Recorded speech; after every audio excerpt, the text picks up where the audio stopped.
নমস্কার, কেমন আছেন সবাই? আমি কৃষ্ণা, আমার এই রান্নাঘরে সবাইকে স্বাগত। আর আমাদের এখানে প্রচণ্ড হারে শীত পড়েছে জানেন তো, রান্নাঘরে চলে এসেছি সোয়েটার মাফলার গায়ে দিয়ে। কি করব, এত ঠান্ডা। রেসিপি হচ্ছে রুই মাছের মাথা দিয়ে মুড়ি ঘন্ট। আমি এখানে দুটো রুই মাছের মাথা নিয়ে নিলাম আর 1 পিস মাছও নিলাম, দিয়ে আর এখানে 100 গ্রাম গোবিন্দভোগ চাল নিয়ে নিলাম। গ্যাস অন করে একটা কড়াই চাপিয়ে দিলাম। চালগুলোকে এবার একটু ভেজে নেব।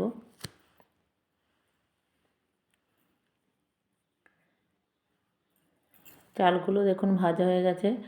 আর এদিকে আমি মাছের মাথাগুলো ভেজে নিয়েছি। মাছের মাথাটা আর ভাজাটা দেখালাম না। মাছের মাথাটাকে একটু কড়া করেই ভাজতে হবে।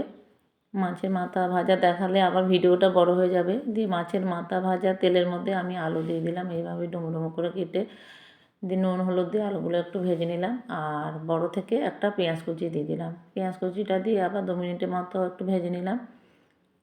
তারপরে দিয়ে দিলাম 1 চা চামচ আদা বাটা। আদা বাটাটা দিয়ে নেড়ে চেড়ে দিয়ে দিলাম জিরে গুঁড়ো, ধনে গুঁড়ো, লঙ্কা গুঁড়ো আর হলুদ গুঁড়ো। দিয়ে একটু জল দিয়ে দিলাম। জল দিয়ে একটু ভালো করে একটু কষিয়ে নেব।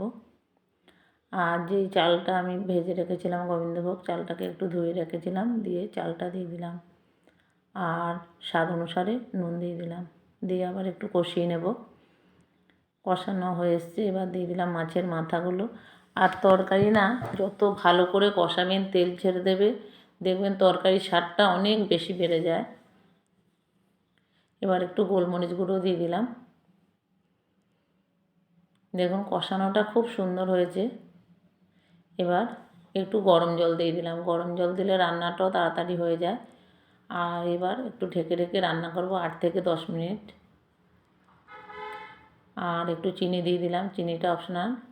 আর দিয়ে দিলাম মিট মশলা আর গরম মশলা গুঁড়ো। গরম মশলার গুঁড়োটা আমার হাতে তৈরি করা।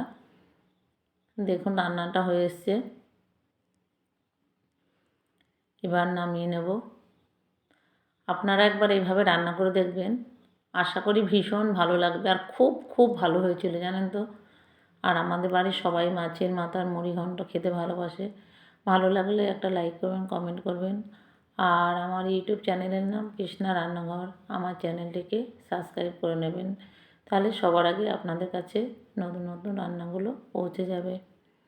সবাই ভালো থাকবেন, সুস্থ থাকবেন, সাবধানে থাকবেন। আর খুবই তো ঠান্ডা পড়েছে, বুঝতে পারছেন গলার অবস্থা। সবাইকে অনেক অনেক ধন্যবাদ।